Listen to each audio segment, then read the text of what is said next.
ആഗോള സ്ഥാപനത്തിൻ്റെ തിക്ത ഫലങ്ങൾ നമ്മൾ അനുഭവിച്ചുകൊണ്ടിരിക്കുകയാണ്. പക്ഷേ എത്രയോ കാലങ്ങൾക്ക് മുമ്പേ തന്നെ കാട്ടിൽ വസിക്കുന്ന ആദിവാസി സമൂഹം അവർക്ക് കാടില്ലെങ്കിൽ എന്താവും? കാടിലെ ഓരോ സസ്യജാലങ്ങളും ഓരോ ജീവിവർഗങ്ങളും ആവാസ വ്യവസ്ഥയുടെ കണ്ണികളാണ് എന്ന് എത്രയോ കാലം മുമ്പ് ട്രൈബൽസ് കുട്ടികൾ പാടി നടക്കുമായിരുന്നു. അവരുടെ പാട്ടോടുകൂടി നമുക്ക് തുടങ്ങാം. നമ്പുക എന്ന് വെച്ചാൽ അറിയോ? വിശ്വസിക്കുക. നമ്പക്കൂടാതെ വിശ്വസിക്കാൻ പാടില്ല. അപ്പോൾ ഞാൻ ആദ്യം പാടും, നമുക്ക് ഒരുമിച്ച് പാടാം. ഞാൻ ആദ്യം പാടും, നമുക്ക് ഒരുമിച്ച് പാടാം. மண்ணே நம்பிலேலையா மரமிருக்கு ஐலசா, மண்ணே நம்பிலேலையா மரமிருக்கு ஐலசா, மரத்தை நம்பிலேலையா இலை இருக்கு ஐலசா, மரத்தை நம்பிலேலையா இலை இருக்கு ஐலசா, இலையே நம்பிலேலையா கொம்பு இருக்கு ஐலசா, இலையே நம்பிலேலையா கொம்பு இருக்கு ஐலசா, கொம்பே நம்பிலேலையா பூவு இருக்கு ஐலசா, கொம்பே நம்பிலேலையா பூவு இருக்கு ஐலசா, பூவே நம்பிலேலையா காய் இருக்கு ஐலசா, பூவே நம்பிலேலையா காய் இருக்கு ஐலசா, காயே நம்பிலேலையா பழம் இருக்கு ஐலசா, காயே நம்பிலேலையா பழம் இருக்கு ஐலசா, பழத்தை நம்பிலேலையா நாம் இருக்கு ஐலசா, பழத்தை நம்பிலேலையா நாம் இருக்கு ஐலசா, நம்மே நம்பிலேலையா நாடு இருக்கு ஐலசா, நம்மே நம்பிலேலையா நாடு இருக்கு ஐலசா, நாடே நம்பிலேலையா காடு இருக்கு ஐலசா, நாடே நம்பிலேலையா காடு இருக்கு ஐலசா, காடே நம்பிலேலையா மழை இருக்கு ஐலசா, காடே நம்பிலேலையா மழை இருக்கு ஐலசா, மழையே நம்பிலேலையா புழை இருக்கு ஐலசா, மழையே நம்பிலேலையா புழை இருக்கு ஐலசா, புழையே நம்பிலேலையா கடல் இருக்கு ஐலசா, புழையே நம்பிலேலையா கடல் இருக்கு ஐலசா, கடலே நம்பிலேலையா மீன் இருக்கு ஐலசா, கடலே நம்பிலேலையா மீன் இருக்கு ஐலசா, மீனு நம்பிலேலையா நாம் இருக்கு ஐலசா, மீனே நம்பிலேலையா நாம் இருக்கு ஐலசா, நம்மே நம்பிலேலையா நாடு இருக்கு ஐலசா, நம்மே நம்பிலேலையா நாடு இருக்கு ஐலசா, നമ്മളെ നമ്പിക്കൊണ്ടാണ്, നമ്മളെ വിശ്വസിച്ചുകൊണ്ടാണ് അടുത്ത തലമുറ ഇവിടേക്ക് വരുന്നത്. അപ്പോൾ അടുത്ത തലമുറയ്ക്ക് ഉഷരമായ മരുഭൂമിയും പറ്റിവരണ്ട പുഴയും നമ്മൾ സമ്മാനിക്കില്ല എന്ന് നമ്മൾ കുറച്ചുപേര് വിശ്വസിക്കുന്നതുകൊണ്ടാണ് നാം ഇവിടെ ഇരിക്കുന്നത്, അല്ലേ? നമുക്ക് ദൃഢവിശ്വാസമുണ്ട് അടുത്ത തലമുറയ്ക്ക് വേണ്ടിയിട്ട് നമ്മളാൽ ഈ ഭൂമിയെ നശിപ്പിക്കില്ല, നമ്മളാൽ ചെയ്യുന്ന കാര്യങ്ങൾ ചെയ്തു കൊടുക്കണം. അതുകൊണ്ടാണ് നമ്മൾ ഇവിടെ വന്നിരിക്കുന്നത്. എത്രയോ കാലം മുമ്പേ തന്നെ എല്ലാ ഇസങ്ങളും എല്ലാ മതങ്ങളും പരിസ്ഥിതിയെ കുറിച്ച് വാദോരാതെ പറഞ്ഞിട്ടുണ്ട്. പക്ഷെ പള്ളിയിലോ അമ്പലങ്ങളിലോ ശാന്തിമാരോ ബദ്ധിമാരോ അത് ആരോടും പറയില്ല. കാരണം അത് പറഞ്ഞിട്ടുണ്ടെങ്കിൽ ചില കാര്യങ്ങൾ നടക്കാതെ വരും, സുഖഭോഗ താല്പര്യങ്ങൾ ധരിക്കേണ്ടി വരും. അതുകൊണ്ട് മാത്രം ഇപ്പൊ നമുക്കറിയാം, പുരുഷായുർവേദത്തിലെ ശ്ലോകമുണ്ട്, ദശഭൂപ സമാവാപി ദശവാപി സമോഹൃത ദശകൃത സമപുത്രോ ദശപുത്ര സമദ്രുമ. 10 കുളങ്ങൾ ചേർന്നത് ഒരു തടാകത്തിന് തുല്യമാകുന്നു, 10 തടാകങ്ങൾ ചേർന്നാലേ ഒരു നദിക്ക് തുല്യമാകുമെന്നും 10 നദികൾ ചേർന്നാലേ ഒരു സൽപുത്രന് തുല്യമാകുമെന്നും 10 സൽപുത്രന്മാർക്ക് തുല്യമാണ് ഒരു വൃക്ഷം എന്നും നമ്മളോട് പറയുമ്പോൾ ആ വൃക്ഷത്തിന്റെ മഹാത്മ്യം. അപ്പോൾ ഇതുകൊണ്ടാണ് നമ്മൾ നക്ഷത്ര വൃക്ഷം നൽകണമെന്ന് പറയുന്നത്, നടണമെന്ന് പറയുന്നത്. നക്ഷത്ര വൃക്ഷം എന്ന് പറഞ്ഞാൽ എൻ്റെ നാളിന്റെ പേരിൽ ഒരു വൃക്ഷം ഉണ്ടാകാം. ഇപ്പൊ എനിക്ക് തിരുവോണ നക്ഷത്രത്തിന്റെ പേരിൽ ഒരു എരിക്ക് നടുമ്പോൾ വേറെ ഒരു പ്ലാവ്, അത്തം നക്ഷത്രത്തിൽ ഒരു പ്ലാവ് നടുന്നു. കാരണം അപ്പോൾ അവിടെ ജൈവ വൈവിധ്യമാണ് നടക്കുന്നത്, വ്യത്യസ്തമാണ്. 26 നക്ഷത്രങ്ങളും വ്യത്യസ്തമായ സസ്യലതാദികളാണ് സസ്യങ്ങളാണ് നമ്മൾ വെച്ച് പിടിപ്പിക്കേണ്ടത് എന്ന് പറയുന്നത്. അവിടെ ജൈവ വൈവിധ്യം പരിപാലിക്കപ്പെടണം എന്ന് പണ്ടുള്ളവർക്ക് ആഗ്രഹമുണ്ടായിരുന്നു.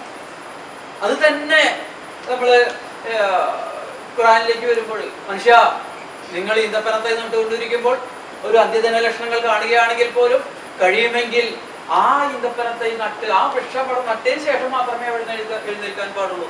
മരിക്കാൻ പോവുകയാണെങ്കിൽ നീ ആ നാളേക്ക് വേണ്ടി, ഇന്ന് നാളെ ലോകവാസാനാണെങ്കിൽ പോലും നീ ആ വൃക്ഷം അടുത്ത തലമുറയ്ക്ക് വേണ്ടി നട്ടിരിക്കണം എന്ന്. അപ്പോ മണ്ണ് സംരക്ഷിക്കണം എന്ന്, മണ്ണ് എന്താണ് എന്ന് നമ്മളോട് പറയുന്നുണ്ട്.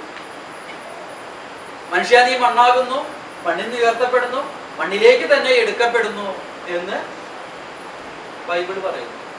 ആ മണ്ണ് എന്താണ് എന്ന്, എങ്ങനെ ഉണ്ടാകുന്നുവെന്ന്, മണ്ണ് എന്താണ്, ഇത് കാണുന്ന പൂഴിയല്ല മണ്ണ് എന്ന് ഖുർആൻ പറയുന്നുണ്ട് കേട്ടോ. വലക്കത് ഹലക്കിനാ ഇൻസാനൻ സൽസാലിൻ മഫ്നിനാനിൻ മസ്നുനീൻ എന്ന് പറയുന്ന ഒരു ശ്ലോകമുണ്ട്. അത് പള്ളികളിൽ ഞാൻ പറയേണ്ടതില്ല. വലക്കത് ഹലക്കിനാ ഇൻസാനനെ, മനുഷ്യ കുട്ടിയാൽ മുഴങ്ങുന്നതും ഗന്ധമുള്ളതുമായ ആ കറുത്ത ചെളിമണ്ണിൽ നിന്നാണ് ഞാൻ നിന്നെ ഉണ്ടാക്കിയിട്ടുള്ളത്. കുട്ടിയാൽ മുഴങ്ങുന്നതും ഗന്ധമുള്ളതുമായ, അപ്പൊ ഗന്ധം വേണം, മണ്ണിന്റെ മണം വേണം, മണ്ണിന്റെ മണം ഉണ്ടാക്കണം. മണ്ണിന്റെ മണം എന്ന് പറയുന്നത് അതിന്റെ എക്കലിന്റെ, അതിലുള്ള സൂക്ഷ്മ ജീവികളുടെ മണമാണ്, എക്കലിന്റെ മണമാണ്. ആക്ടിനോമൈസിസ് എന്ന് പറഞ്ഞ ഫംഗസുകൾ അന്തരീക്ഷത്തിലേക്ക് ഉയർന്നു പൊന്തുമ്പോഴാണ് മണ്ണിന്റെ മണം ലഭിക്കുന്നത്. പുതുമഴയ്ക്ക് മണ്ണുണ്ടാകുന്നില്ലേ, പുതുമഴയുടെ ഗന്ധം. ആക്ടിനോമൈസിറ്റസ് എന്ന ഫംഗസുകൾ അന്തരീക്ഷത്തിലേക്ക് ഉയർന്നു പൊന്തുമ്പോഴാണ് ആ ഗന്ധം നമുക്ക് അനുഭൂതിയമാകുന്നത്. ആക്ടിനോമൈസിറ്റസ് എന്ന ഫംഗസിന്റെ സെട്രോമൈസിൻ എന്ന മരുന്ന് നമ്മൾ പെൻസിലിൽ നമ്മൾ വേർതിരിച്ചെടുത്തത്. ഇതൊന്നും നമുക്ക് പഠിക്കേണ്ടി വന്നിട്ടില്ല. കാരണം മണ്ണെന്താണ്, മണ്ണിന്റെ മണം ഉണ്ടാവും. ഒരു വേദങ്ങളും നമ്മളോട് പറഞ്ഞു തന്നിട്ടില്ല. എങ്ങനെയാണ് മണ്ണുണ്ടാകുന്നത് വേദങ്ങൾ പറയുന്നുണ്ട്. എല്ലാ മതങ്ങളും പരിസ്ഥിതി കാര്യത്തിൽ ഒരേ അഭിപ്രായമുള്ളത് തന്നെയാണ്. മതങ്ങൾ ഭിന്നിച്ച് നടക്കേണ്ട കാര്യമില്ല. പരിസ്ഥിതിയെ മാത്രമേ ഒരു മതത്തെ അല്ലെങ്കിൽ വിവിധ മതങ്ങളുടെ ആയത്തുകളെ, ഹദീസുകളെ, വേദങ്ങളുടെ, ഉപനിഷത്തുകളിലെ ഒക്കെ കൈകോർത്ത് കണക്കാൻ പറ്റുന്ന ഒരു പ്രസ്ഥാനം ഉണ്ടെങ്കിൽ പരിസ്ഥിതി പ്രശ്നം മാത്രം. വെള്ളവും അന്തരീക്ഷത്തിലെ കാർബൺ ഡൈ ഓക്സൈഡും കാർബണും കൂട്ടിച്ചേർത്ത് കാർബോഹൈഡ്രേറ്റ് എന്ന് പറയുന്ന ആ അന്നജം ഉണ്ടാക്കി കഴിഞ്ഞപ്പോൾ സൂര്യൻ എവിടേക്ക് വന്നു? അന്നജത്തിലേക്ക് വന്നു. അത് ഞാൻ കഴിച്ചപ്പോൾ എവിടേക്ക് വന്നു? ഞാനായിട്ട് മാറി. എൻ്റെ ഈ ശരീരം എന്താണ്? എന്നെ ഞാൻ മരിച്ചു കഴിഞ്ഞാൽ ഹിന്ദു ആചാരപ്രകാരം എന്നെ നിങ്ങൾ ചെടിയിലേക്ക് വെക്കും, ഞാൻ കത്തും, വിറകും കത്തും. കത്തിക്കഴിയുമ്പോൾ എന്തായാലും ഞാനില്ല. അപ്പൊ ഞാൻ എന്തായിരുന്നു? സൂര്യൻ തന്നെയായിരുന്നു. ആ സൂര്യനാണ് അവിടെ വെളിച്ചം പ്രദാനം ചെയ്യുന്നത്.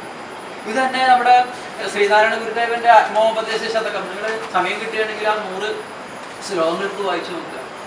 എന്താ അതിന്റെ അർത്ഥവിന്യാസം എന്നറിയോ?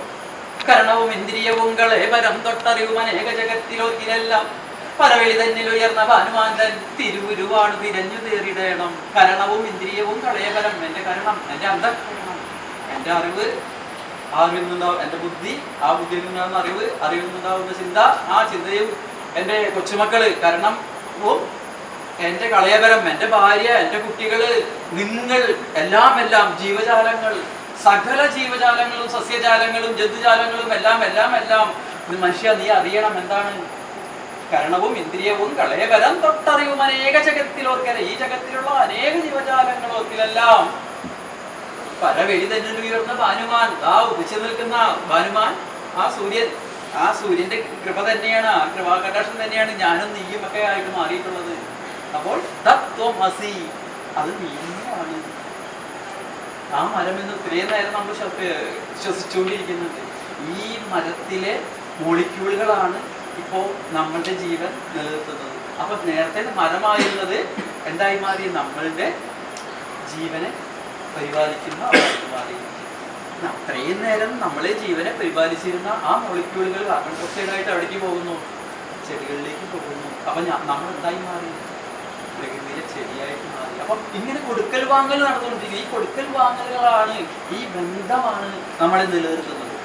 നമ്മൾ പ്രകൃതിക്ക് കൊടുക്കുന്നു, പ്രകൃതി നമുക്ക് തരുന്നു. ഇതിങ്ങനെ പ്രകൃതി എന്ന് പറയുന്നത് ആരാണ്? വേറെ ആരുമില്ല, നാം തന്നെയാണ്.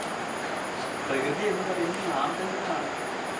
നാം ഇല്ലെങ്കിൽ പ്രകൃതി ഒന്നുമില്ല, പ്രകൃതിക്കൊന്നും പറ്റില്ല. പക്ഷേ പ്രകൃതി ഇല്ലെങ്കിൽ നാം യാഥാർത്ഥ്യം. ഓരോ ജീവജാലങ്ങൾക്കും സസ്യജാലങ്ങൾക്കും എല്ലാം ഭൂമിയിൽ ഒരേ ധർമ്മമുണ്ട്. നമുക്ക് എല്ലാവർക്കും ഓരോരുത്തർക്കും നിങ്ങൾക്കും. നിങ്ങൾ ഭാവിയിൽ എന്തായി മാറണം? നിങ്ങൾ ഈ പറഞ്ഞു കൊടുക്കുന്നവരായിട്ട് മറ്റുള്ള കുട്ടികൾക്ക് ഈ കാര്യങ്ങൾ. ഇപ്പോ ഞാൻ ആദ്യമായിട്ട് നേച്ചർ ക്യാമ്പിന് വന്നത് 1984 ഒരു അന്നൊക്കെ മാതൃഭൂമി ഡെയിലിയിൽ ഒരു ചെറിയൊരു കുളത്തിൽ പയ്യന്നൂർ കോളേജിലെ സുവോളജി ഡിപ്പാർട്ട്മെന്റ് ഹെഡായിരുന്ന professor John C Jacob Kasaragod പേരിയയിൽ വെച്ചിട്ട് ഒട്ടഞ്ചേരി എസ്റ്റേറ്റിൽ ഒരു നേച്ചർ ക്യാമ്പ് നടത്തുന്നു. അതാണ് ന്യൂസ്. എനിക്കറിയില്ല നേച്ചർ ക്യാമ്പ് എന്താണെന്ന്, എനിക്കറിയില്ല. അപ്പോൾ നേച്ചർ ക്യാമ്പ് ഇനി താല്പര്യമുള്ളവരിങ്ങനെ ലെറ്റർ അയക്കുക. അപ്പോൾ ഞാനും എൻ്റെ ഒരു സുഹൃത്തുക്കൂടെ കൂടിയിട്ട് നമുക്ക് എന്താണെന്ന് അറിയണം നേച്ചർ ക്യാമ്പ് എന്നുള്ള പറയുന്നത്. അപ്പോൾ ലെറ്റർ അയച്ചു തന്നു. മാഷ അഡ്രസ്സിൽ ലെറ്റർ അയച്ചപ്പോൾ ഒരു അന്ന് 15 പൈസ 10 പൈസയാണ്. 10 പൈസ ഒരു കാർഡിൽ തിരിച്ച് ജോൺസി മാഷ് നിങ്ങൾക്ക് ഇങ്ങനെ കാടിനെ അറിയാൻ. അപ്പോൾ കാടിനെ അറിയുമ്പോൾ വളരെ മുമ്പേ എനിക്കിഷ്ടമാണ്. പ്രകൃതിയും കാടും കൃഷിയായിട്ട് ജീവിച്ച ഒരു അനുഭവമുണ്ട്. ഇപ്പോൾ മുത്തശ്ശേരി കൂടിയാണ് ഞാൻ ചെറുപ്പകാലം കഴിഞ്ഞത്. എൻ്റെ വീട്ടിൽ നിന്ന് മുത്തശ്ശേരി വീട്ടിലാണ് ഞാൻ ജീവിച്ചത്. ആ മുത്തശ്ശി സ്കൂളിൽ കിട്ടിയിട്ടുണ്ടെങ്കിൽ ഞാനും മുത്തശ്ശിയും കൂടെ അറിയാം. എന്നിട്ട് പാടവരമ്പത്തിൽ ഞങ്ങൾ ചക്കരക്കിഴങ്ങ് മധുരക്കിഴങ്ങില്ലേ, ഇതിൻ്റെ വള്ളി ഇങ്ങനെ പോയിട്ടുണ്ടാവും. അതിങ്ങനെ തപ്പി നടക്കുന്നതാണ്. കൈകൊണ്ട് ഇങ്ങനെ തപ്പി നടന്നിട്ട് ഒരു സ്ഥലത്ത് നമ്മൾ കുഴിക്കും. ആ കുഴിച്ച് അവിടെ തന്നെ ആ തോട്ടിൽ തന്നെ വെള്ളത്തിൽ കഴുകി അതിങ്ങനെ ഒട്ടിച്ച് ഇരിക്കുന്നവരും കഴിക്കും. അപ്പോൾ ഇപ്പോഴും അതിൻ്റെ ആ ഒരു അനുഭൂതി മനസ്സിൽ നിന്ന് മാറുന്നില്ല. അങ്ങനെ കഴിച്ചിരുന്ന. അപ്പോൾ എനിക്ക് പ്രകൃതിയും ഈ കാടുമായി വളരെ ഇഷ്ടമാണ്. അപ്പം ഞാൻ പറഞ്ഞിട്ട് സുഹൃത്തും പറഞ്ഞു നമുക്ക് പോവാം. അങ്ങനെയാണ് ഞാൻ ആദ്യമായിട്ട് ജോൺസി മാഷെ കാണുകയും അങ്ങനെ അവിടെ ക്യാമ്പിൽ പങ്കെടുക്കുകയും. ക്യാമ്പിൽ പങ്കെടുത്തപ്പോൾ അന്നൊക്കെ ഞാൻ ഭയങ്കര കുസൃതി ചെയ്തു. എന്തിനും എതിര് പ്രധാനം പറയും. മാഷ് പറയുന്ന കാര്യങ്ങളൊക്കെ ഞാനപ്പോൾ തന്നെ ഖണ്ഡിക്കുകയാണ്. മാഷെ ഇവിടെ ഈ ബ്രിട്ടീഷുകാർ വന്നതിന് ശേഷമല്ലേ നമുക്ക് പുരോഗതി ഉണ്ടായിട്ടുള്ളത്, റെയിൽവേ ഉണ്ടായിട്ടുള്ളത്, അങ്ങനെയാണ് മാഷ് അതൊക്കെ സാധ്യത കേട്ടി. ശരി ശരി ശരി മാഷ് ശരി ശരി മാഷ് എന്നോട് എതിർത്തില്ല. ലാസ്റ്റ് മാഷ് പറഞ്ഞു അത് 5 ദിവസത്തൊക്കെയാണ് എല്ലാ ക്ലാസ്സും കാണും. അപ്പോൾ എല്ലാവർക്കും ഒരു ഡയറി തരും. അപ്പോൾ നിങ്ങളത് ആ ഡയറിയിൽ ക്ലാസ്സിൻ്റെ കാര്യങ്ങളൊക്കെ എഴുതിയിരിക്കണം. ഏറ്റവും നല്ല ഡയറി എഴുതുന്ന ഒരു കുട്ടിക്ക് ഒരു പ്രൈസ് തരാം. ആ പ്രൈസ് കേൾക്കുമ്പോൾ നമുക്കൊരു ഹരം. എന്നാൽ ശരി. പിന്നെ മാഷ ക്ലാസ് ശ്രദ്ധിക്കാൻ തുടങ്ങി. മാഷ ക്ലാസ് ശ്രദ്ധിച്ച് വരുമ്പോഴാണ് ഞാൻ ഈ പറഞ്ഞതൊക്കെ മണ്ടത്തരമാണ് പറയണത്, വളരെ മണ്ടത്തരമാണ് പറഞ്ഞത് എന്ന് മനസ്സിലായി. അങ്ങനെ 4ാമത്തെ ദിവസം എഴുതി സമർപ്പിക്കുന്നു. 5 ദിവസത്തെ ക്യാമ്പാണ്. 4ാമത്തെ ദിവസം സമർപ്പിക്കുന്നു. മാഷോട് ക്ഷമയോടുകൂടി ഇങ്ങോട്ട് ആ മാഷ് പറഞ്ഞ കാര്യങ്ങളെല്ലാം എഴുതിയിരിക്കുകയും അത് ലാസ്റ്റ് മാഷെ വളരെ ക്ഷമ ചോദിച്ചുകൊണ്ട് ആ ഇത് കണ്ടു. അന്ന് ഏറ്റവും നല്ല ഡയറിക്ക് സമ്മാനം ചെയ്തിട്ടുണ്ട്. അത് മസനോലു ഹുക്കോക്കയുടെ ഗംഗാരം മാഷ് വിവർത്തനം ചെയ്ത ഒറ്റ വൈക്കോൽ വിപ്ലവം, കൃഷിയായിട്ട് ഏറെ ബന്ധമുള്ള ഒറ്റ വൈക്കോൽ വിപ്ലവം. ഞാൻ ഇന്നും വൈകുന്നേരങ്ങളിൽ എൻ്റെ നെല്ല് കുത്തിയ കഞ്ഞിയാണ്, കുത്തിയ കഞ്ഞിയാണ് ഞാൻ കുടിക്കുന്നത്. അത് ആ പ്രചോദനം ഉണ്ടായത് ആ മസനോലു ഹുക്കോക്കയുടെ ഒറ്റ വൈക്കോൽ വിപ്ലവം നടത്തിയില്ല. ഇത്തവണ മാത്രം അമ്മയുടെ മരണമായിട്ട് ബന്ധപ്പെട്ട് എനിക്ക് പാടത്ത് പോകാൻ പറ്റില്ല, കൊയ്യാൻ പറ്റില്ല. അതിൻ്റെ പേരിൽ എന്തോ പ്രാവുകൾ അത് അവർക്ക് വേണ്ടേ. അപ്പോൾ അതിൽ 1.5 ഏക്കർ പാടുണ്ടായിരുന്നു, പ്രാവുകൾക്ക് കൊടുത്തു. ഞാൻ ചെന്ന് നോക്കുമ്പോൾ വൈക്കോല് മാത്രം ഉണ്ടാവണം. പക്ഷെ എങ്കിലും എനിക്കുള്ള നെല്ല് വീട്ടിലുള്ള മാറ്റി വെച്ചിട്ട് അങ്ങനെ. അപ്പോൾ ഇനി ഭാവിയിൽ നിങ്ങളാണ് ഈ കാര്യങ്ങളൊക്കെ അടുത്ത തലമുറയ്ക്ക് പറഞ്ഞു. അപ്പം നിങ്ങൾക്ക് അനുഭവങ്ങൾ വേണം. അനുഭവങ്ങൾ വേണമെങ്കിൽ സ്വയം ആർജിച്ചെടുക്കണം. ഞാൻ ഈ ക്ലാസ് കേട്ടോളം ഒരു അനുഭവം കിട്ടില്ല. ക്ലാസ്സിൽ നിന്ന് കേൾക്കുക, അങ്ങോട്ട് പോകുക എന്ന് മാത്രമേ ഉള്ളൂ. പക്ഷെ നിങ്ങളുടെ അനുഭവം ഉണ്ടായിരുന്നു. ഇങ്ങനെ ഈ ക്യാമ്പുകളിലൂടെ നിങ്ങൾ കെയർ ചെയ്തിടണം. ക്യാമ്പ് ഉണ്ടെങ്കിലും അപ്പം മാഷ് അതിനുശേഷം ജോൺസി മാഷോട് ഒരു ദിവസം ഒരു അടി അടിച്ചു. അതെ, മാഷ എല്ലാ ക്യാമ്പിലും ഞാൻ പിന്നെ പോകാൻ തുടങ്ങി. അപ്പോൾ ഒരു ദിവസം കുട്ടികളോട് പറയുന്നത്, ക്യാമ്പ് എന്ന് മാത്രം കണ്ടുള്ളൂ ഒരു ബോട്ട്. വേഗം തറപ്പരാജ് വീട്ടിൽ പോയിട്ട് ബാണ്ടൊക്കെ മുറിക്കും കണ്ട് വേഗം അവിടെ ചെന്നു. ക്യാമ്പ് ആ ബോട്ടൊക്കെ വെച്ചിട്ടുണ്ട്. അതൊരു വാസശ്രമി ക്യാമ്പായിരുന്നു. ക്യാമ്പെന്ന് മാത്രം ആൾ കേട്ടുള്ളൂ, പക്ഷെ എന്ത് ക്യാമ്പാണെന്ന് മനസ്സിലായില്ല. അങ്ങനെ അഭിഭാഷ ഞങ്ങളൊക്കെ ഈ അന്നൊക്കെ എത്രയോ പ്രാവശ്യം മുല്ലപ്പെരിയാർ ഡാമിലൂടെ അങ്ങോട്ടും ഇങ്ങോട്ടൊക്കെ നമുക്ക് ഇപ്പം കിടക്കാൻ പറ്റില്ല. ഇപ്പൊ അല്ല, ഇപ്പൊ ഇവിടെ തന്നെ ഇവിടെ നമ്മൾ ബാത്റൂമിലാണ് കുളിച്ചത്. പക്ഷെ ഞാൻ ആദ്യമായിട്ട് ഇവിടെ വരുമ്പോൾ ഫ്രീ ആണ്. നമുക്ക് അവിടെ പോയി കുളിക്കാം. ഒരു എതിർപ്പുകളോ അല്ലെങ്കിൽ പ്രതിബന്ധങ്ങളോ ഒന്നുമില്ല. കാട് നിന്ന് പറഞ്ഞു, കാട് നിന്ന് മാടി വിട്ടു, നമ്മൾ ചെല്ലുന്നു, ഭംഗിയായിട്ട് കുളിക്കുന്നു, വേറെ കുരുത്തുകളൊന്നും ഉണ്ടാക്കുന്നില്ല. അതേപോലെ തന്നെ കയറി. പക്ഷെ ഇപ്പം നമുക്ക് ചെയ്യില്ല. കാട്ടിൽ കയറി പക്ഷെ അതൊക്കെ കുറേയൊക്കെ ആവശ്യമാണ് നമുക്ക്. കാരണം നമുക്കറിയില്ല കാട്ടിലേക്ക് ചെല്ലുമ്പോൾ എങ്ങനെ കാട്ടിലേക്ക് പോകണം, ഏത് വിധത്തിൽ ശ്രദ്ധിക്കണം. ഞാൻ കാട്ടിൽ പോയിട്ടുണ്ട്, ആദിവാസി ഗ്രൂപ്പിനോടൊപ്പം പോയിട്ട് സാറെ വേണ്ടിയിട്ടില്ല. ചേരിനൊരു കഴിവുണ്ട്. ലഡ്ഡും കാൽബിയും വലിച്ചിട്ടു. അതുകൊണ്ട് മനാർക്കാടി മനാർക്കാടി പേര് തന്നെ ശാസ്ത്രീയത വരാനുള്ള കാരണം. അപ്പൊ എന്താ, ലഡ്ഡും കാൽബിയും വെള്ളത്തിലൂടെ നമ്മുടെ ശരീരത്തിലേക്ക് എന്താ കുഴപ്പം? ലിവർ സിറോസിസ് ഉണ്ടാവും. നമ്മുടെ മഹോദരം എന്ന് പറയുന്ന രോഗം ഉണ്ടാവും. അപ്പൊ ലിവർ സിറോസിസ് ഉണ്ടാവും. അപ്പൊ ലിവർ സിറോസിസ് ഇല്ലാതിരിക്കാൻ വേണ്ടിയിട്ട് എന്താ ചെയ്യുക? പണ്ടുള്ള ആളുകള് കുടിക്കുന്നൊരു കുളം ഉണ്ടാവും. കുളത്തിന് ചുറ്റും കൈത വെച്ച് പിടിപ്പിക്കും. ഏതെങ്കിലും കാവില് ചേരുണ്ടാവും. ആ കാവിലെ ചേരിന്റെ വേരുകൾ ഈ വെള്ളത്തിൽ നിന്ന് അല്ലെങ്കിൽ കിണറ്റിൽ നിന്ന് ഈ വിഷം വലിച്ചെടുത്ത് അവനവന്റെ ശരീരത്തിൽ വെക്കും. അപ്പോൾ വെള്ളം ശുദ്ധമായി കിട്ടും, ശുദ്ധജലം നമുക്ക് കിട്ടും. അഥവാ ചേരിന്റെ ശരം നമ്മളുടെ ശരീരത്തിലേക്ക് വരികയാണെന്നുണ്ടെങ്കിൽ വേറെ ആളുണ്ട് അവിടെ അതിനെ ഡൈലൂട്ട് ചെയ്യാനും അതിനെ സമാശ്വസിപ്പിക്കാനും. ടെർമിനാലിയം ബെല്ലാരിക്കം ടെർമിനേറ്റ് ചെയ്ത് കളയാനുള്ള ഒരാളുണ്ട്. ആരാള്? താനി. ടെർമിനാലിയം ബെല്ലാരിക്കം ബെല്ലാരി രാജാന്ന് പറയുന്നത്. അവനെന്താ ചെയ്യാ? അവന്റെ അറ്റ്മോസ്ഫിയറിലൂടെ തന്നെ നമ്മുടെ ശരീരത്തിന്റെ ടോക്സിക്കിനെ അവൻ വലിച്ചെടുക്കുന്നു പറയുന്നത്. അല്ലാന്നുണ്ടെങ്കിൽ എന്ത് ചെയ്യണം? അതിന്റെ ഇലയോ അല്ലെങ്കിൽ കായയോ തല്ലിപ്പൊട്ടിച്ച് വെള്ളം ചൂടാക്കി അത് തിളപ്പിച്ചതിന് ശേഷം ആ ചൂടാറി ചെറുവൊക്കെ ചൂടോടെ ശരീരത്തിലേക്ക് ഒഴിക്കുമ്പോൾ നമ്മുടെ ശരീരത്തിലുള്ള ടോക്സിക് മാറിക്കിട്ടും. ടെർമിനാലിയ ബെല്ലാരിക്ക, താനി. അപ്പോൾ പണ്ട് ചേര് തൊട്ടിട്ടുണ്ടെങ്കിൽ അറിയില്ല ഇത് ചേരെന്ന് പറയുന്ന വൃക്ഷം അറിയില്ലേ? അത് കാവുകളിലുണ്ടാവും. അതിന്റെ വിത്ത് നമുക്ക് ചുട്ട് കഴിക്കാനൊക്കെ പറ്റും. പക്ഷെ നമ്മളത് അതിന്റെ ഇല പൊട്ടിച്ചിട്ടുണ്ടെങ്കിൽ അതിന്റെ ചേർ നമ്മുടെ ശരീരത്തിലേക്ക് വന്നിട്ടുണ്ടെങ്കിൽ ശരീരം തടിച്ചു പോകും. അതാണ് ചേരെന്ന് പറയുന്നത്. മുത്തശ്ശിമാർക്ക് ഏതെങ്കിലും കാവിൽ പോയിട്ടുണ്ടെങ്കിൽ നമുക്ക് മുത്തശ്ശിമാരോട് ചോദിച്ചിട്ടുണ്ടെങ്കിൽ മനസ്സിലാക്കി തരും ആ ചേരെന്താണ്. ഈ താനിക്ക കേട്ടില്ലേ? കടുക്ക താനിക്ക യൂട്യൂബിലും നോക്കിയാൽ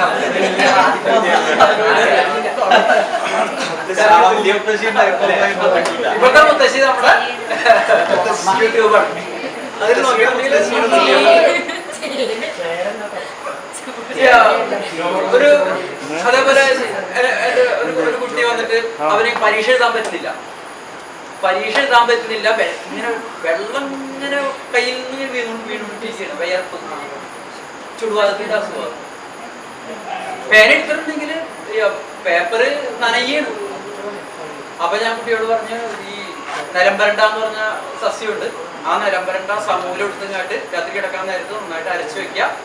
രാത്രി കിടക്കാൻ നേരത്ത് കാലിലേക്ക് പറ്റിച്ചിട്ട് അത് ബാൻഡേജ് ചെയ്തിട്ട് കിടന്നോളും. പിറ്റേ ദിവസം മുതൽ ഇത് കുറഞ്ഞു കിട്ടുന്നു. സാറ് നിലമ്പരണ്ട എനിക്കറിയില്ല, വേഗം അപ്പൊ തന്നെ പഠിച്ചു. പഠിച്ചപ്പോ അതിന്റെ ഇലയെ പൂവും ഇത് ഞാൻ കണ്ടിട്ടുണ്ടല്ലോ, ഇതാണോ നിലമ്പരണ്ട, ഇത് ഞാൻ കണ്ടിട്ടുണ്ടല്ലോ. അപ്പൊ നിങ്ങൾ ചെയ്താൽ മതി. താനിക്കാൻ എടുക്കാൻ കേട്ടിട്ടില്ല. പണ്ടുള്ള യുവാക്കൾക്ക്, വിവാഹം കഴിക്കാത്ത യുവാക്കൾക്കൊക്കെ മുത്തശ്ശിമാര് കടുക്കയുടെ വെള്ളം ഇട്ട് കൊടുക്കുക. കാരണം അവർക്ക് സുഖമായിട്ട് കിടന്നുറങ്ങണമെന്നുണ്ടെങ്കിൽ കടുക്കയുടെ വെള്ളം കൊടുക്കും. കടുക്ക ത്രിഫലചൂർണത്തിലെ ചേരുവയാണ്. താനിക്ക, നെല്ലിക്ക, കടുക്ക എന്നുള്ളത്. ത്രിഫലചൂർണം എന്ന് പറയുന്നത് ഒരു ഇത് വയറിന്റെ അസുഖങ്ങൾക്കും ശരീരത്തിലെ ചൂടൊക്കെ കുറയ്ക്കുന്നതിനും വേണ്ടിയിട്ട് അത് ഉപയോഗിക്കും. അതെ. അപ്പൊ ആ വൃക്ഷത്തിന്റെ ഒരു ധർമ്മം എന്താണ്? ടോക്സിക്കിനെ മാറ്റുക എന്നുള്ളത്. നമ്മുടെ ശരീരത്തിലെ ടോക്സിക്കിനെ അന്തരീക്ഷത്തിലൂടെ തന്നെ വലിച്ചെടുക്കാനുള്ള കഴിവ്. എന്തിനാണ് പറയുന്നത്? നമ്മുടെ വീടിന്റെ ഉമ്മർത്ത് തന്നെ വെക്കുന്ന ചെടികൾക്ക് പ്രത്യേകത ഉണ്ടായിരുന്നു. ഇലഞ്ഞിപ്പൂ അല്ലേ? ശാകുന്തളത്തില് അതിനെ പറ്റി പറയുന്നുണ്ട്. ശകുന്തള ഈ ദുഷ്യന്തനെ ആലോചിച്ച് പരവശയായിരിക്കുന്ന, ഉറങ്ങാൻ കഴിയാതെ പരവശയായ ശകുന്തളയോട് തോഴിയോന്ന് പറയാണ്, ഞാൻ ഇലഞ്ഞിപ്പൂ മാല കോർത്ത് വെച്ചിട്ടുണ്ട്, അത് കിടന്ന് അത് കഴുത്തിലെണ്ണി കിടന്ന ഉറക്കം വരുന്നത്. അപ്പൊ ഇലഞ്ഞിപ്പൂവ് വീടിന്റെ ഉമ്മർത്ത് തന്നെ വയ്ക്കുന്നത് അങ്ങനെ ആ സൗരഭ്യം ആസ്വദിച്ചുകൊണ്ട് കിടന്നുറങ്ങാൻ വേണ്ടി തന്നെയാണ്. ആ സമയത്ത് ഏഴിലമ്പാല നമ്മൾ വീട്ടിൽ നല്ല ഭംഗിയുള്ള പൂവാണ്. പക്ഷേ അത് കാട്ടിലേക്ക് വെക്കുള്ളൂ, അല്ലെങ്കിൽ കാവിലേക്ക് വെക്കുള്ളൂ. കാവ് തീണ്ടല്ലേ കുളം പറ്റും. കാവിലേക്ക് വെക്കാൻ കാരണം ഇത് ഇറിറ്റേഷൻ ഉണ്ടാക്കുന്ന ആ പൂ. ആ ഇറിറ്റേഷൻ ഉള്ളതിന്റെ പേരിൽ നമുക്ക് അവിടേക്ക് വെച്ചാൽ അപ്പൊ പാരപ്പച്ചോട്ടിൽ ആരുണ്ടാവും? യക്ഷി ഉണ്ടാവും. നമ്മൾ യക്ഷനായിട്ട് മാറും. അതൊക്കെ പറഞ്ഞു വെക്കാൻ എന്താണ്? അതൊക്കെ ഒരു കടങ്കഥയാണ്, അല്ലെങ്കിൽ നമ്മൾ പേടിപ്പിക്കാൻ വേണ്ടിയിട്ടാണ് എന്ന്. എങ്കിലും അതിനൊക്കെ ചെറിയ ചെറിയ കാര്യങ്ങളുണ്ട്, നേരിട്ട് പറയാൻ പറ്റാത്ത കാര്യങ്ങൾ ഈ വ്യംഗ്യാർത്ഥത്തിലൂടെ പറയുന്ന ഒരു രീതിയാണത്. അപ്പൊ നീ അവിടെ പോകണ്ട, അവിടെ യക്ഷി ഉണ്ടാവും, അത് ശ്വസിച്ചിട്ടുണ്ടെങ്കിൽ നീ യക്ഷിയായിട്ട് മാറും, അല്ലെങ്കിൽ നീ യക്ഷനായിട്ട് മാറും. അപ്പൊ അതിന്റെ പേരിൽ അവിടെ പോകണ്ടെന്ന് പറയുന്നത്.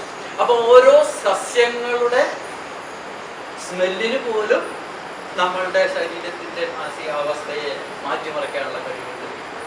കാട്ടിലേക്ക് നമ്മൾ കയറുമ്പോൾ ആ കാടിന്റെ ഒരു കുളിർമ എന്ന് പറയുന്ന നമ്മുടെ ശരീരത്തിലേക്ക് വരുമ്പോൾ ഉണ്ടാകുന്ന ഒരു അനുഭൂതി. ആളുകള് ഋഷിമാരൊക്കെ കാട്ടിൽ പോയി തപം ചെയ്യാൻ, കാട്ടിൽ പോയി വനവാസം ആഗ്രഹിച്ചിട്ടുണ്ട്. വീട്ടിൽ തന്നെ നമുക്ക് ഇഷ്ടംപോലെ കാര്യങ്ങൾ വേറെ ചെയ്യാനുണ്ട്. ഒരു ചെടി, ഒരു പക്ഷിക്ക് നമ്മൾ ഏതെങ്കിലും ഒരു പാത്രത്തില് വെള്ളം വെച്ച് കൊടുക്കുന്നതും, ആ വെള്ളം വെക്കുമ്പോൾ ഓരോ പക്ഷികൾ വന്നിരുന്നിട്ട് അതിനെ ആസ്വദിക്കുന്നതും, ഒരു ചലച്ചിത്രം കാണുന്ന ഒരു മനസ്സോടെ നമുക്ക് കാണാൻ സാധിക്കും. ആദ്യം കാക്ക വന്നിട്ട് അത് അതിന്റെ വട്ടത്തിൽ ഇരുന്നിട്ട് കുറേ സമയം വെള്ളം കുളിക്കാൻ തുടങ്ങുമ്പോഴേക്കുള്ളൂ മൈന വരിക. മൈന വന്നിട്ട് കുറെ ചീത്തകൾ പറയും. ചീത്ത പറയുമ്പോൾ കാക്ക ഉണ്ട് മാറി. പിന്നെ അവരെ കുളിയായി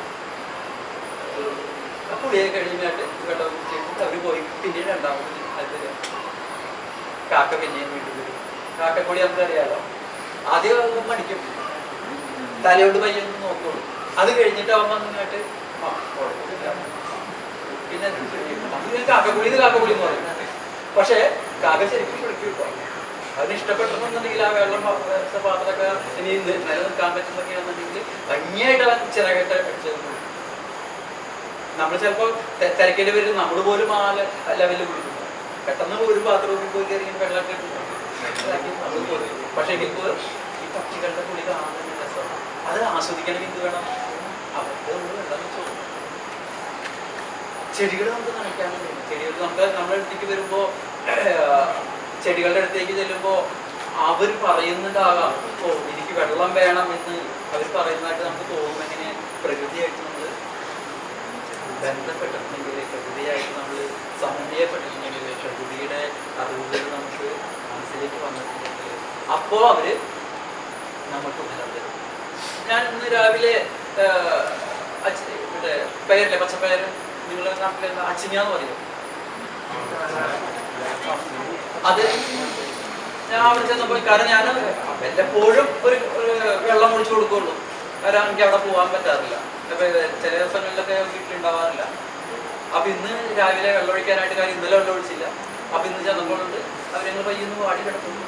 വേഗം വെള്ളം കുറച്ച് കോരി ഒഴിച്ച് അപ്പോഴാണ് അതിലിങ്ങനെ കുരുത്തോല പയറിങ്ങനെ ഞാട്ട് കിടക്കുന്നത്. ഒരു 5-6 പയറെടുക്കാൻ വേണ്ടിയും നമുക്ക് ഭക്ഷിക്കാറുള്ള പയർ കിട്ടിയെന്ന് ഇത്രയും നീളത്തിലുള്ള പയറുകൾ. ഞാൻ മുമ്പ് പോകുമ്പോൾ, ഈ ക്യാമ്പിലൊക്കെ പോകുമ്പോൾ അതിന്റെ വിത്തുകൾ ഇങ്ങനെ വിതരണം ചെയ്യാറുണ്ട്. പക്ഷെ ഇപ്പോൾ സമയം കിട്ടുന്നില്ല അദ്ദേഹത്തിൻ്റെ. പിന്നെ നിങ്ങൾക്ക് ആർക്കെങ്കിലും വിത്തുകൾ ആവശ്യമുണ്ടെന്നുണ്ടെങ്കിൽ നിങ്ങൾ ഒരു ഫോൺ ചെയ്യുക, അല്ലെങ്കിൽ പറയുക ചെയ്തിട്ടുണ്ടെങ്കിൽ നിങ്ങൾ അഡ്രസ്സ് തരും, നമുക്ക് അയച്ചു തരാം. വിത്തുകൾ കുറച്ച് സംഭരിക്കാൻ കഴിയും. കാട്ടിലേക്കൊക്കെ പോകുമ്പോൾ ഈ ആന്തച്ചക്കയ്ക്ക്, ഈ ആന്തച്ചക്കയുടെ കുരുവൊക്കെ സൂക്ഷിച്ചിട്ട് വെച്ചിട്ട് വീട്ടിലിടുന്നത് അത് കളയില്ല. അപ്പൊ നിങ്ങൾ കഴിക്കുന്ന ഫ്രൂട്ട്സിന്റെ വിത്തുകൾ നിങ്ങൾ സൂക്ഷിച്ചെടുത്ത് വയ്ക്കുക. എവിടെയെങ്കിലും ഇതേപോലുള്ള സ്ഥലങ്ങളിലേക്ക് പോകുമ്പോൾ അവിടെ നിക്ഷേപിക്കുക. കാരണം ഈ ആന്തച്ചക്ക എന്ന് പറയുന്നത് ഒരു കാട്ട് സസ്യം തന്നെയാണ്. ചെറിയൊരു വെയില് കിട്ടിയാൽ മതി അവൻ.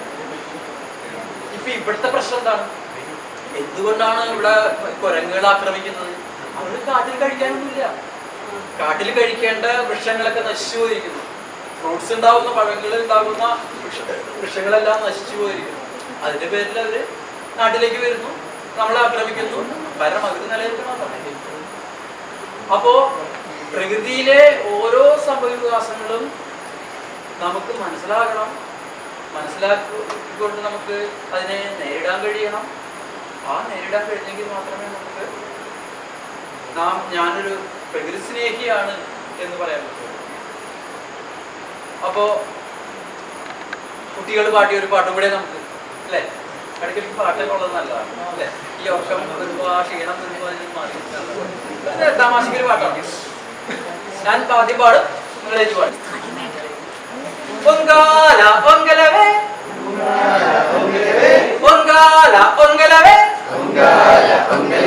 പൊങ്കലവേ ലപ്പോമാ, ഇല്ലമ്പുക്കും മേലെ,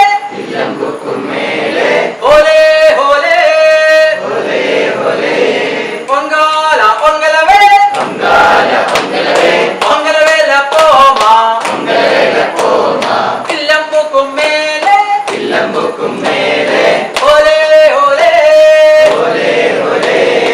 അവൽപ്പഴക്കൂട്ടം മാടി മാടി വിളിപ്പൂ, തിന്നാനും വായോ, ഓലേ ഓലേ, പൊങ്കാല പൊങ്കലവേ, പൊങ്കലവേ ലപ്പോമാ, ഇല്ലമ്പുക്കും മേലെ, ഓലേ ഓലേ, മന്ദാരം പൂത്തു, കുന്നിന്മേലെ പോകാം, എല്ലേലം പാടി, ഓലേ ഓലേ, പൊങ്കാല പൊങ്കലവേ, പൊങ്കലവേ ലപ്പോമാ, ഇല്ലമ്പുക്കും മേലെ, ഓലേ ഓലേ, കണ്ണാറക്കണ്ണ, കണ്ണൂറ് മൂക്ക, മിണ്ടാതിരുന്നോ, ഓലേ ഓലേ, പൊങ്കാല പൊങ്കലവേ, പൊങ്കലവേ ലപ്പോമാ, ഇല്ലമ്പുക്കും മേലെ, ഓലേ ഓലേ, ഓലേ ഓലേ. ഇത് നമ്മളുടെ ആഹ്ലാദം, നമ്മളുടെ സന്തോഷം, ഇതെല്ലാം പ്രകൃതിയാനുസരണമായ ഒരു വികാരം തന്നെയാണ്. നമ്മൾക്ക് എന്തെങ്കിലും ഇറിറ്റേഷൻ ഉണ്ടാകുമ്പോൾ ഇത് പഠിച്ചുകൊണ്ടിരിക്കുകയാണ്, തലയിലൊന്നും കയറുന്നില്ല, അതൊക്കെ പുതുക്കൊക്കെ മുടക്കി വെച്ചിട്ട് നമ്മൾ പ്രകൃതിയിലേക്ക് നിന്നാൽ മതി. ആ പ്രകൃതി നമ്മളെ ചെറിയൊരു ഇളം തലോടലോട് കൂടിയിട്ട് ആശ്വസിപ്പിക്കുന്നതായിട്ട്, ആനന്ദിപ്പിക്കുന്നതായിട്ട് അറിയാൻ സാധിക്കും. ചില പഠനഭാഗങ്ങളൊക്കെ ഇപ്പോ സുവോളജിയിലൊക്കെ, അതേപോലെ ബയോളജിയിലൊക്കെ ശാസ്ത്രീയ നാമമാണ് ഏറ്റവും, അല്ലെ, ഏറ്റവും അധികം നമ്മളെ ബുദ്ധിമുട്ടിക്കുന്നത്. ഇതിൽ നമുക്ക് ചെറിയൊരു പാറ്റേൺ നമുക്ക് ഉണ്ടാക്കാം. ചില ലാറ്റിൻ പേരാണോ, ഈ ലാറ്റിൻ പേരില് ചില അർത്ഥങ്ങൾക്ക് ഇപ്പോ സാൻഡില്യം ആൽബം എന്താ ചന്ദന അല്ലെ, സാൻഡില്യം ആൽബം എന്ന് പേര് വരാനുള്ള കാരണം നമ്മൾ മനസ്സിലാക്കിയാൽ മതി. ചന്ദനം നമ്മൾ വെറുതെ കൊണ്ടുവച്ചാ പിടിക്കില്ലല്ലോ, വേറെ ഏതെങ്കിലും ചെടികൾ കൂട്ടിയിട്ടല്ലേ അവന്റെ പേരിൽ നിന്നല്ലേ അവൻ കുളം വലിച്ചെടുക്കുള്ളൂ. അപ്പോ നമ്മൾ കൊച്ചുകുട്ടികൾക്ക് എന്താ ചെയ്യാ, ഭക്ഷണം നമ്മൾ മുന്നിൽ വെച്ച് കൊടുക്കണോ, ഒക്കെ തിരുത്തിയിട്ട് ഭക്ഷണം കൊടുക്കും അല്ലേ. അപ്പോ ലാറ്റിൻ വേർഡ് ആൽബം എന്നുണ്ടെങ്കിൽ ഒക്കെ തിരുത്തുക. അപ്പൊ ഒക്കെ തിരുത്തിങ്ങോട്ട് ഭക്ഷണം കൊടുക്കുന്ന ഒരു രീതിയാണ്. സാൻഡില്യം ആൽബം നമ്മൾ കൃഷി ചെയ്യുമ്പോൾ അല്ലെങ്കിൽ ചന്ദനമരം വളരുന്നുണ്ടെങ്കിൽ, പിന്നെ കൂടുതൽ വളർന്നുണ്ടെങ്കിൽ മറ്റേ ഇതൊക്കെ ആർജിച്ചോളും. പക്ഷെ അതിന്റെ അർത്ഥം എന്തായി, ഒക്കെ തിരുത്തുക. ഇത് നമ്മൾ മനസ്സിലാക്കിയിട്ടുണ്ടെങ്കിൽ പെട്ടെന്ന് നമുക്ക് പിടുത്തം കിട്ടും. സാൻഡില്യം ആൽബം. അതുപോലെ തന്നെ സൈലോ കാർപ്പസ്, ഇരുമുള്ള് എന്ന് പറയും അല്ലെ നമ്മള്. എന്തുകൊണ്ടാണ് ആ പേര് പറഞ്ഞത്? ഇപ്പൊ അതിന്റെ ഈ കാർപ്പസ് എന്ന് പറഞ്ഞ ഉടനടി മനസ്സിലാക്കുക എന്താണ്, ഫ്രൂട്ട്സ് ആണ്. ആറ്റിലോ കാർപ്പസ് എന്താണ്, ചക്ക. അപ്പൊ ഫ്രൂട്ട്സിന്റെ ഒരു ഐറ്റം. അപ്പൊ സൈലോ കാർപ്പസ് എന്നതിൽ അതിനൊരു വകഭേദമുണ്ട്. അതാണ് ഇതിൽ ഈ ഇരുളിന്റെ വിത്ത് നമുക്ക് കഴിക്കാൻ പറ്റും. അണ്ണാനൊക്കെ എന്ത് രസമായിട്ട് വളരെ കാഠിന്യമുള്ള വുഡിന്റെ പോലെയാണ് അതിന്റെ വിത്തുള്ളത്. ആ വുഡിന്റെ പോലെ വിത്തുള്ളതിന്റെ പേരിലാണ് സൈലോ കാർപ്പസ് എന്ന് പേരിട്ടതിന്. അപ്പൊ ആ വുഡ് എത്രയോ ഭംഗിയായിട്ട് അവനിങ്ങനെ പല്ലോണ്ട് ചീന്തിയിട്ട് ആ വിത്ത് മാത്രം എടുത്ത് കഴിക്കും. നമ്മൾ നോക്കുമ്പോ പൊളിച്ചിട്ടൊന്നുമില്ല. കടലിലേക്ക് പോകുമ്പോ ഇരുന്ന് നമുക്ക് കാണാൻ. അപ്പോ ഇതിന്റെ അർത്ഥം മനസ്സിലാക്കിയത് നമുക്ക് പഠിക്കുകയാണെന്നുണ്ടെങ്കിൽ, ലാറ്റിൻ വേണം, ആ ലാറ്റിൻ വേണ്ടിന്റെ അർത്ഥം മനസ്സിലാക്കിയെങ്കിൽ നിങ്ങൾക്ക് സുവോളജിയൊക്കെ വളരെ ഈസിയായിട്ട് ഉപയോഗിക്കാം. അപ്പൊ ഇതിന്റെ താഴേക്ക് പോകുമ്പോ ഒരു കടിച്ചാപ്പെട്ടൊരു പേരുള്ള ഒരു മരം. പക്ഷെ അതിന് സാധാരണ ആൾക്കാർ തമിഴ്നാട്ടുകാരൊക്കെ വിളിക്കുന്നത് കണ്ണിവള്ളി എന്നാണ്. അതിന്റെ ഒരു കഷ്ണം മുറിച്ചെടുത്തിട്ടുണ്ടെങ്കിൽ ഒരു 1.5 മീറ്റർ നീളത്തിൽ മുറിച്ചെടുത്തിട്ടുണ്ടെങ്കിൽ ഒരു ഗ്ലാസ് വെള്ളം നമുക്ക് കുടിക്കാനുള്ള വെള്ളം അതിനകത്തുണ്ടാവും. കണ്ണിവള്ളി, അതുകൊണ്ടാണ് കണ്ണിവള്ളി എന്ന് പറയുന്നത്, വെള്ളം സംഭരിക്കാനുള്ള വെള്ളം. അതിനെ പക്ഷെ ശാസ്ത്രീയ നാമം കലക്കി ഭ്രാന്ത് പിടിക്കുന്നതാണ്. കാലിക്കോപ്റ്ററിസ് ഫ്ലോറിബെൻഡ എന്നാണ് ഇതിന്റെ പേര്. കാലിക്കോപ്റ്ററിസ് ഫ്ലോറിബെൻഡ പറയാൻ തന്നെ പറ്റില്ല അല്ലേ.